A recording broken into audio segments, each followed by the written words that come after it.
being back living in Alexis where I grew up has been really rewarding. Like it's since I'm in the center of town in the old opera house, people are curious as to what I'm doing. They'll wander in and stop by, and I've met a lot of people that I either once knew or my grandparents knew or my parents knew, and it's been really cool.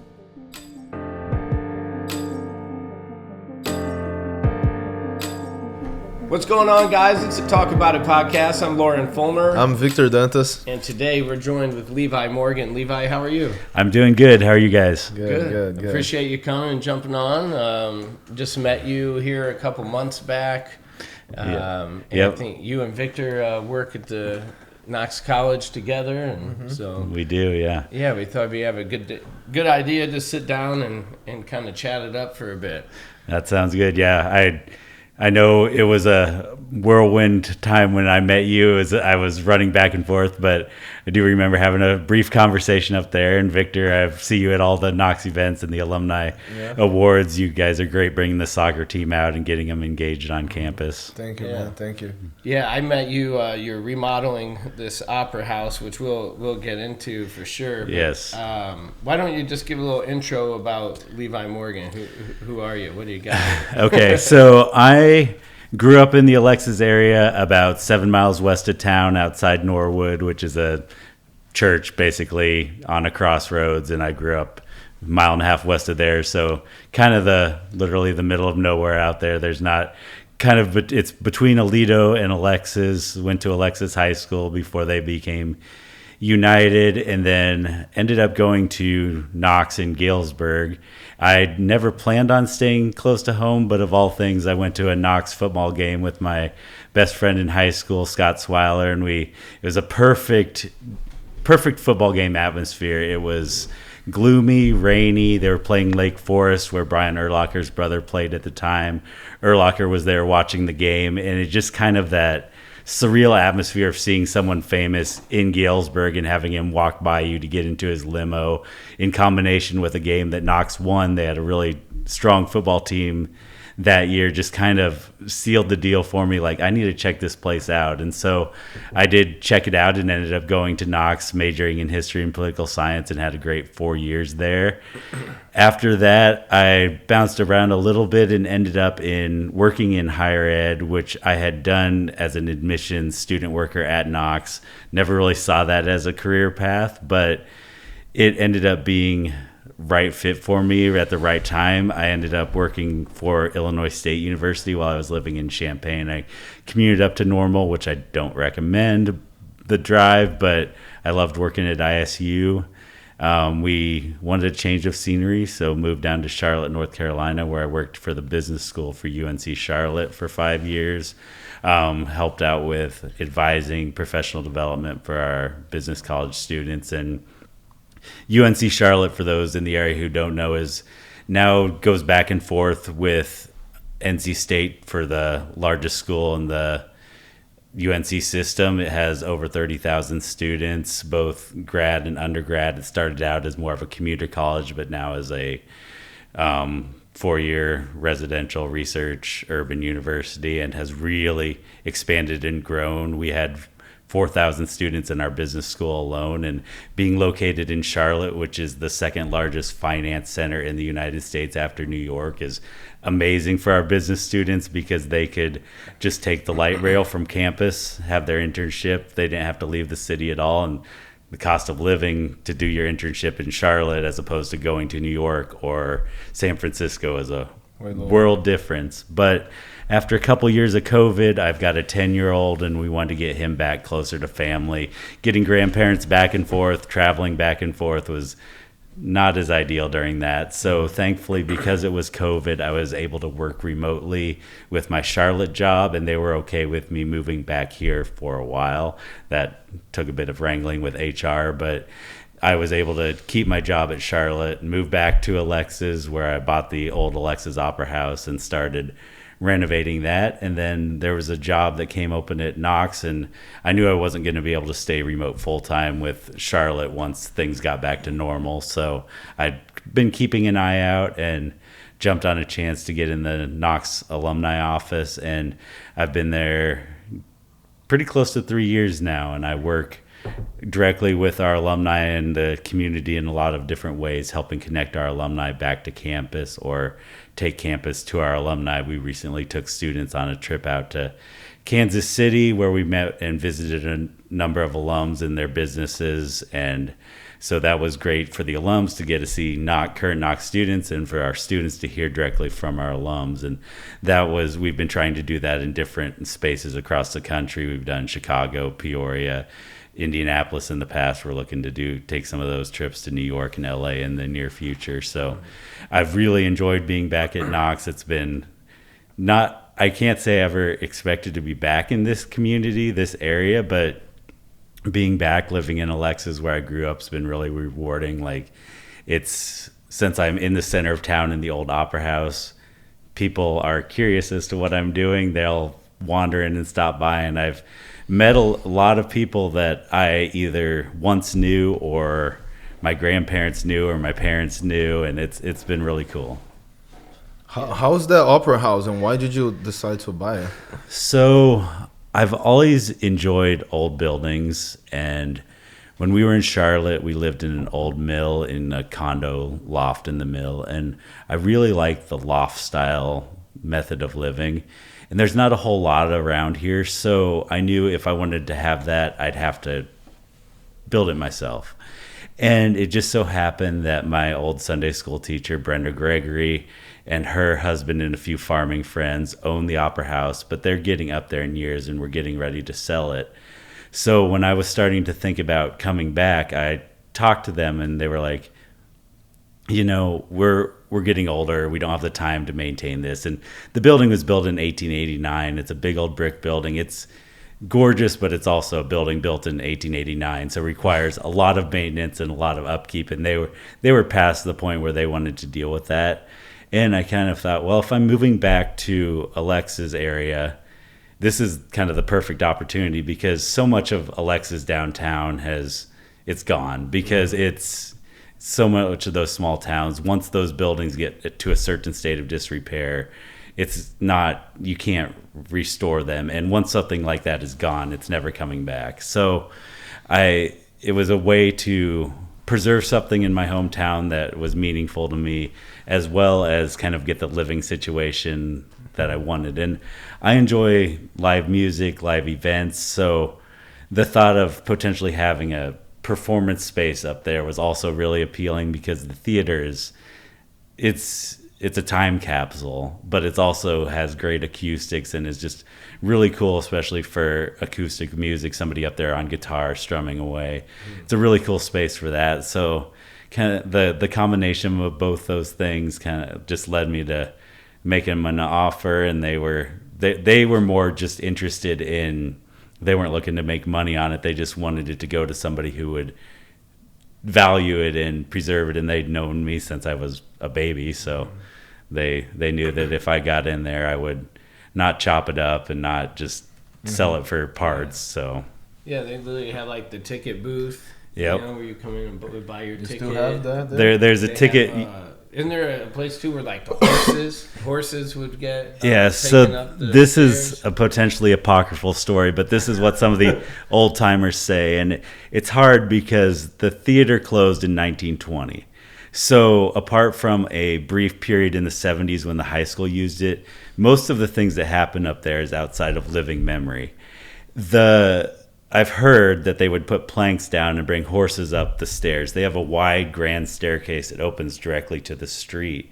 The train, which was an electric tram that ran up through Aledo up to the Quad Cities, had its final stop there. So you could take the train down from the Quad Cities through Aledo, come to Alexis, get off the train, walk right up the stairs and see a show.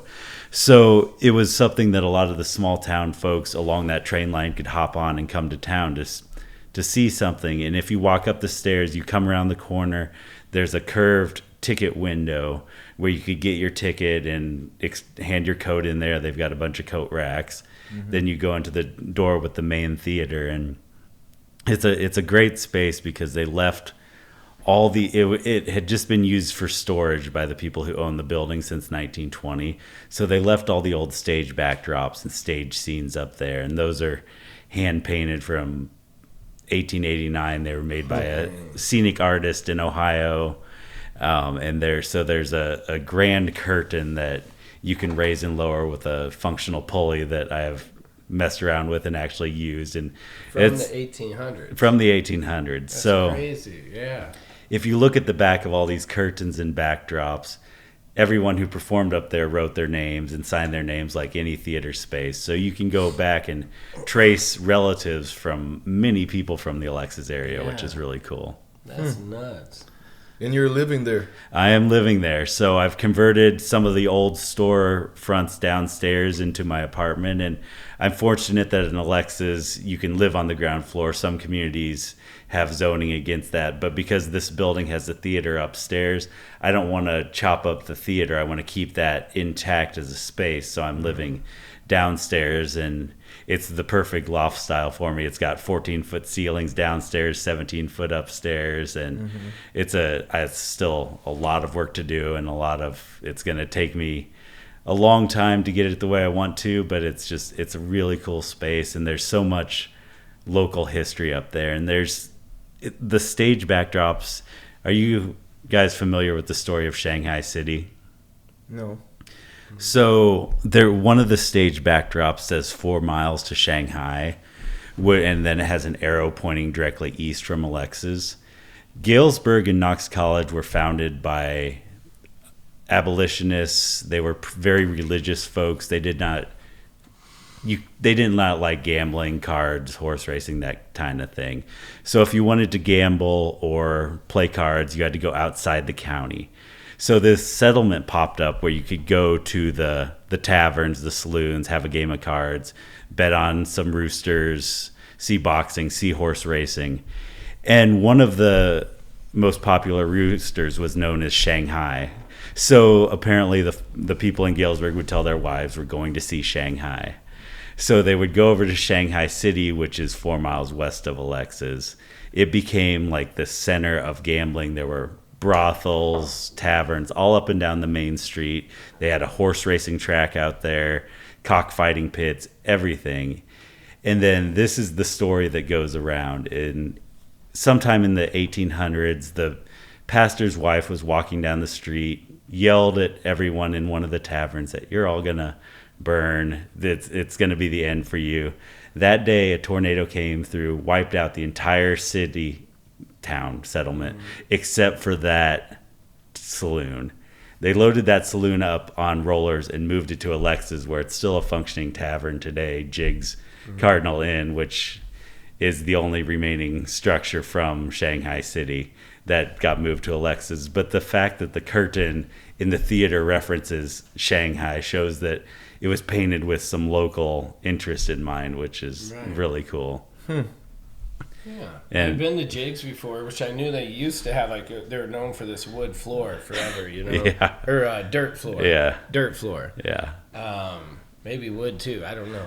But I didn't know that it got relocated from somewhere else and put there. Yep. So that's the story, is that's why if there's ever a tornado coming through town, you go to Jigs's, because it's tornado proof. So if you're willing to trust that, that's where you go. But right.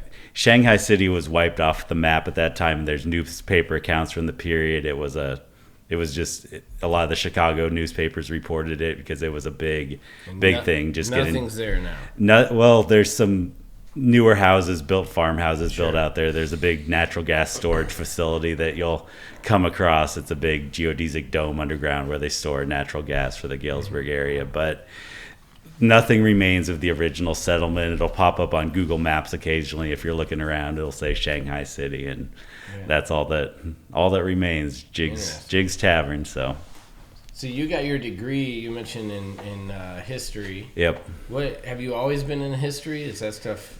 My mom was a big history fan, and always really kind of ingrained that in us. Like, would take us on day trips down to Nauvoo or Bishop Hill, some of those places around. She made a big point of every year on Lincoln's birthday, we would go down to Springfield and visit New Salem, Lincoln's house, Lincoln's tomb, just kind of the historic sites. And so history's always been kind of my thing. I had a couple teachers in grade school who really kind of made that. We had a Renaissance fair in 6th grade that one of our teachers put on, and that really struck a chord with me. And so I've always enjoyed history. I never really knew what I was going to do with history as a career, but it always seemed like it was worth studying to me, and I really enjoyed studying it. I had some great faculty members at Knox. That George Steckley was amazing. I loved him, the learning from him, and just the way he taught the courses.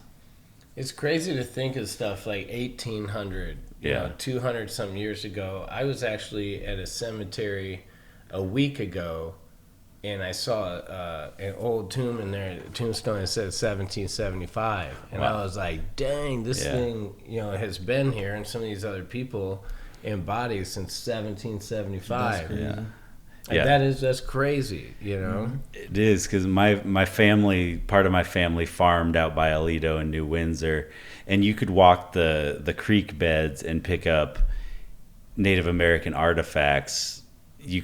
They would just be lying there, and to think that there'd been people living in that area and swimming and camping by that creek and living by that creek for thousands of years before recorded history is amazing to me. That there's just people and places around here that have a much longer history than we even realize. Right. Yeah. I don't know how many. I always wonder about cemeteries in the future.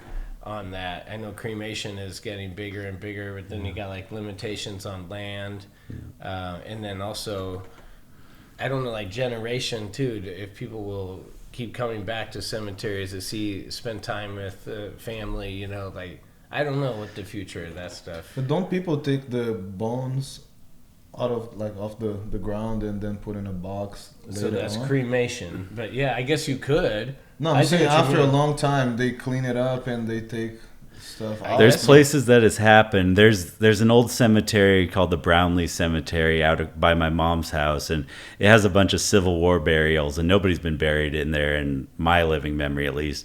But it's still local people maintain it. They have it as a natural prairie and they burn it off. But it's kind of morbid to think about, but they say like after 2 or 3 generations past you, no one is going to remember you except for a name in a book, even of your close descendants. You're just that great person back there. And I don't know what becomes of cemeteries at that point, if they because the granite tombstones are going to last forever. The older limestone tombstones that are out there in many of the old cemeteries, those will eventually wear down and disappear. But if you've got a granite tombstone, I don't know where that's going. Right. I don't know. It's just crazy to think, like I said. And I was just happened to be in one last week, and I saw 1775. I had to stop and wrap my head around that. Like that's 240 whatever year. So Levi, at Knox, what do you do there on a daily basis? What's some of your tasks and so I work in the Office of College Engagement, which is part of our advancement office. My role, for lack of a better word, is campus connections. I inherited the role from Eric Johnson, who was a great mentor. He hired me at Knox, and he always called it the best job on campus. And most days I agree. It's the most fulfilling job I've had in my life. I help connect alumni, friends of the college, community members back with campus in a variety of ways. If an alum is wanting to give back of their time and expertise, we help them come back to campus, whether they're mentoring students in a one-on-one basis, speaking in a panel, offering jobs or internships to our current students, speaking in a class with a faculty member. Knox has produced a lot of very talented faculty members that are at different institutions across the country, and our current faculty love to work with those alumni that are experts in their field to come back and impart a little bit of their knowledge to their classes. And we've got many alumni who feel indebted to Knox in many ways, and that maybe they got their first job from a Knox alum through that alumni network, and so they want to give back of that. We have alumni who have offered jobs and internships to multiple generations of students at this point, which is really cool. So to see that interplay between our alumni and our students is awesome. And the fact that I still get to work with students on a daily basis keeps me young, or feeling young. Sometimes I feel old when they start using some of the words that I don't understand anymore, or words that they have to describe what they mean to me. And Victor probably knows this too from being around the soccer players, but I'll ask them what they'll explain what Riz means, and they're like, but you can't say that because you'll sound like you're trying too hard. But it's helpful to understand what some of those things are happening with. And we just had our annual Flunk Day on campus, which for those who don't know is a surprise holiday in the spring that only a handful of people on campus know about. It. All classes are canceled. Students are woken up early by pots and pans banging in the quads, and then it's just a day of music, carnival rides, celebration, just a chance to kind of let loose a little bit before the end of term. And it was a perfect day for it. It was. So these kids don't even know it's Flunk Day? They don't. Nobody knows. Nobody knows. It actually was a bit of a kerfluffle this Flunk Day because the dean of the college didn't want to know this year and had scheduled some meetings, and so had to move the meetings because the noise outside was too much. But yeah, only a few student development members and a student who kind of leads the student Flunk Day planning know. So it's very hush hush, and there's been Flunk Day scares in the past, and there's all these people trying to predict when it's going to be. It's a game in the spring term, and faculty don't know. Some faculty enjoy that, some faculty not so much because they want to be able to plan. But it's a good day. It's a nice day for the campus to kind of just let their hair down and get out. And I always sign up to volunteer in the mornings, where I handed out Flunk Day t-shirts, and then was walking around in the afternoon and saw that 2 of our faculty members had set up what they called a guerrilla punk rock haircut booth. So they were just cutting hair and doing makeup in the middle of the quad. And I have no idea if they know how to cut hair or do makeup. I assume I don't know, but they had a line going out of the tent. So it's cool things like that where you get to see people, your faculty member wearing a muumuu cutting hair. So things don't always happen like that. So that was pretty cool. Nice. So you worked at a few other universities. What are some stuff or some things that you've been able to take along the way, because being in different states, different university, different people, obviously you're getting to grab a little bit from everywhere. So starting at Illinois State, some of the important things I learned was just the value for an institution of admissions and bringing in the right people, because the students that succeed at Knox are a special group of students, and you don't want to just bring in bodies. You want to bring in people who value education, value what they're getting out of Knox, and value what they're just being able to contribute to that community. And Charlotte was a wonderful experience for me because working closely I don't know if this is the right thing to say sometimes, but I always say I'm fortunate to never have had a real job. Working in academia is real. It's hard work, but it's insulated in that academic bubble. And so working for the business school at Charlotte, I got to interact and work closely with many members in the business community, which is very different than academia. So to be able to see both sides and kind of understand how some business principles that could be brought into academia, as well as academic principles that could be brought into business, was really eye-opening and valuable to me. And seeing how our students are at Knox for 4 years, they're our alumni forever, but once they leave Knox, they're out there in the real world, and it's a very different experience for them when they get out there. So being able to learn some of those things and being able to know how to prepare students for life after Knox was very valuable for me. And just being in a larger institution, we had 4,000 students in our business school alone at Charlotte, and made me value I've always valued a small liberal arts education, but made me value that even more, of the one-on-one interactions that our students can have with their faculty members, their coaches, their administrators and staff. There's a good chance that you may not know everybody by name at Knox, but if you're on campus, you're going to know people by sight. You're going to say hi to them. You're going to have those connections. And if you're in a classroom with 10 students and the professor, you're going to have a really good relationship with that professor. You know that they care about you and are invested in your learning, and you can do research and projects with your faculty at Knox that you're usually not able to do until grad school, because just simply the faculty at those other institutions don't have the time. We had great faculty at Charlotte, don't get me wrong, but many of them were focused on publishing. They're publishing their papers, they're letting their GAs teach the class. Knox faculty are experts in their field, they publish, but they're teachers. That's their reason for being. They love the classroom, they love interacting with undergraduate students, and they love teaching them. So while they're doing the research, they're publishing things, they're first and foremost teaching the students, and that's a big difference. Like, there was an amazing faculty member at Charlotte who he published an obscene amount of papers in 1 year, which is not easy, but I doubt he saw the inside of his classroom maybe once or twice throughout the term. So it's a very different thing. You're not learning directly from those people at a big school. At Knox, you're learning directly from the experts in the field. Sure. You mentioned that you had exposure with on the business side and academic side. Yeah. What's some of the differences, the main differences when it comes to mentality or the way people think or act from business people compared to academic people? Academics, it seems like it takes a longer view, which is good and bad, because it takes longer to get things done, but it's not necessarily putting out fires that might not be fires if you let it play out over time. Sometimes with the business community, it can be very reactionary, like, we've got to meet our goals for this quarter or our stock price is going to drop. So we're going to sacrifice some long-term benefit for some short-term gain. Where in academia, it's a slower pace, so you can have time to think back.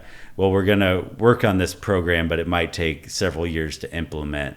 But we've got a sound program that we're doing right now, so we'll work on those parallel. We don't have to make a correction that will show results by the end of this term. We're looking to show results in the next 3 to 4 years. And that's a major difference, just in terms of, if you're a business, you've got to survive. And in many ways, you've got to appease your shareholders. And not that Knox or any academic institution doesn't have to be fiscally sound. We rely on our alumni heavily for support in our local community. That's something I didn't realize until I came to work back at Knox's. Tuition runs out in spring. So 9 months of the year that students are at Knox are covered by alumni, community, corporate donations, grants from the state, from the nation. That supports our mission. So it's a very different model of business. So we're got to make sure that we're keeping those coming in, but those things have a longer term play as well, from getting some of those grants and getting some of those funding. Yeah, I think you were just starting to hit on this. That's what I was kind of curious about, is I was sharing with you earlier, Arizona State calls me every year asking, hey, are you in a position to donate money? Yep. I'm sure majority of universities do that across the nation.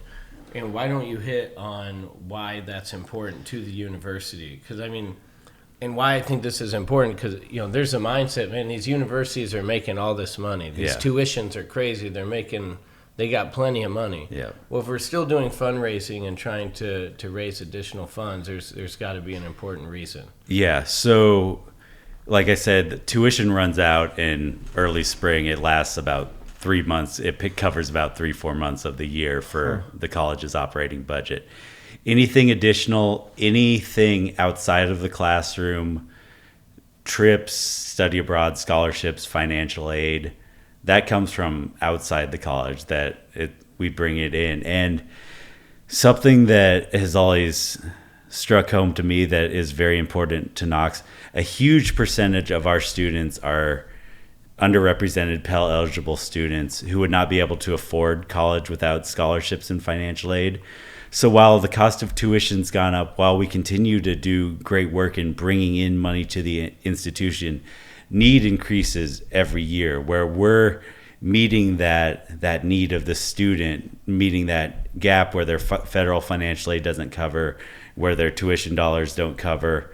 We could pivot and say we're only going to serve full pay students. We would bring in a lot more money on tuition where we wouldn't be covering that as an institution, but that's not all of our mission. We have those students who pay the full sticker price, but the majority of our students don't pay anywhere near that sticker price of tuition, and we're meeting that through scholarships and other financial aid, through college grants.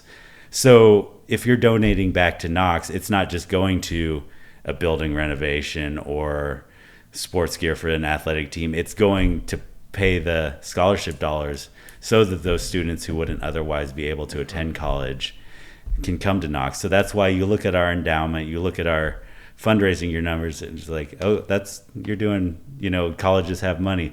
That money's going as fast as we're bringing it in to support those students. So it's a cool problem to have, because that means we can support more students who wouldn't be able to support themselves through college. Mm-hmm. One thing I've noticed, especially being in those alumni events, is that, I honestly, I've had a prejudice against schools that charge that much on tuition, but I completely changed my mind after I went to Knox.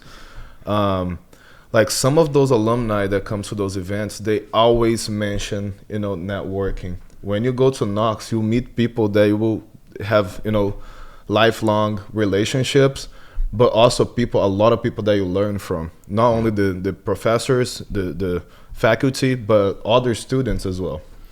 So when they have those events and the alumni pinpoints people that they met that maybe said something specific, do this, go in this direction. We were talking about the comedian. What professor told her to go in that direction, Yeah. So like that type of stuff. And I've been to other events last year as well, but basically they always talk about a specific person that told them to do this, or that introduced them to someone, or gave them the opportunity to do something. And that's huge. Mm-hmm. Not necessarily they talk about a subject that they learn in a class, but they talk about someone that they met at Knox that gave them the opportunity to do something. Yeah. So like a lot of times paying that much makes sense for the opportunities you have when you graduate. Yeah. And it makes you realize the value of an individual on somebody's success, because you don't know when that conversation you're going to have with a student is going to have that lifelong impact, and they may come back in 30 years when they've won an award for doing something amazing out there in the world and say thank you. Or it's those little things that make the job very worthwhile, and why we have such a great dedicated group of faculty and staff on campus who you're never going to get rich working in higher ed. You work in higher ed for other reasons, and that's one of the big ones, is that gratitude you feel from people and helping people succeed. For sure. Yeah, and it's not just helping people. Majority of the time, it's a transition at a young age. They're going, from high school to this college and then into this workforce. Yeah. So I think that's like the most influential time. And also, I don't want to say they need, but I mean, those are the years that you can position yourself, meet the right people, gain the right knowledge. Yeah, absolutely. At that age, you need to make a decision. A lot of times you don't know what you're gonna do in life yet. So having people that with experience to teach you things and just to open your mind, it's extremely I think important. Too, we're always like, we ask these kids, what are you going to do, when you get older? I got my degree, and I've been in 3 different industries since then, So, I mean, it's not like whatever you decide. I mean, just be equipping yourself through knowledge and networking and meeting people is going to be more important than having this one job. This is, and some people do that. Yep. They find the one job. I know this is what I'm going to do. Yeah. Doctor, lawyer. I've always said that to me, and I still think about that. In school, in college, I graduated. I never needed to use my degree for anything. But like to me, the most important things you learn in school is communication, how to present yourself, how to be professional, how to be a person that has credibility, that can be, that can do your homework, that that can do what you need to do, and be a responsible person. To me, those are the most important things. And then the subjects that you learn in each class. Sure. I don't remember most of the stuff I learned. But to me, the main thing is the communication aspect and networking and learning how to listen to people and how to be open to new things. To me, those are the main things you learn in college. One big selling point I've always thought college education shows is your ability to do something, dedicate to 4 years, however long, and not getting an immediate return. You're not getting a paycheck right now. So it shows that you are willing to invest, commit, and work and commit to something for a period of time. That's probably, to me, it's one of the biggest selling points. Outside of that, when I'm hiring somebody, I don't necessarily like, oh, they're college educated. But it does at least show me that commitment. A level of commitment, Absolutely. And something that one of our Alumni Achievement Award winners mentioned when she was talking with a group of students this past week, she works in the biotech industry, and she was talking about how that industry, as well as so many other industries, are going to change in the next 5 years with the rise of AI. And this is something that Mark Cuban's mentioned. It's several leaders in kind of thought and technology have mentioned that we don't know what that world's going to look like in terms of career. So you may be in a career that you think you're going to be in for life, but you've got to have that background where you can be flexible, where you can be successful in wherever it takes you, because you might be in a vastly different place in 5 years, and our whole method of working could be in a vastly different place. That's one thing that Knox helps teach you, is that ability to be flexible, to be able to succeed wherever you end up. We see, like, with the advance of technology and internet and AI, for example, top teachers leaving Harvard in order to launch their course online. So instead of them having 50 students at Harvard, they will have thousands online.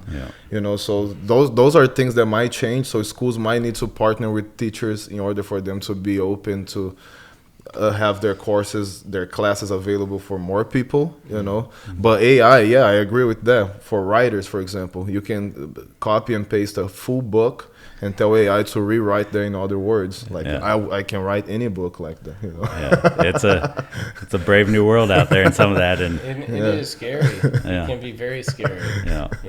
But if you use the right way, like any of it, use the right way. It's a tool. It's a very valuable tool. But they're coming out now with tools that are able to identify if this is AI or not, too, right? Like that, so that way. And tools that can hide if it's AI or not. Oh my God. Tools upon top of tools. That's why can't keep up at this point. Just got to write it out. But that's what's so crazy. I mean, I have a 15 and a 13-year-old, and sometimes they'll say, or something was on the internet, and it's like, don't think that there's a whole lot of truth to that, right? I mean, even to the point now where I saw there's like a superintendent or a school principal that got fired because one of the students they had a conflict, a student made AI and had the teacher saying a bunch of slander and different comment, and the guy literally got fired because they're like, he's right here on the phone talking about it. It was all AI. Wow, that's crazy. And so it came out later, through a lawsuit in court, and that it was not him and it was generated by AI. Wild.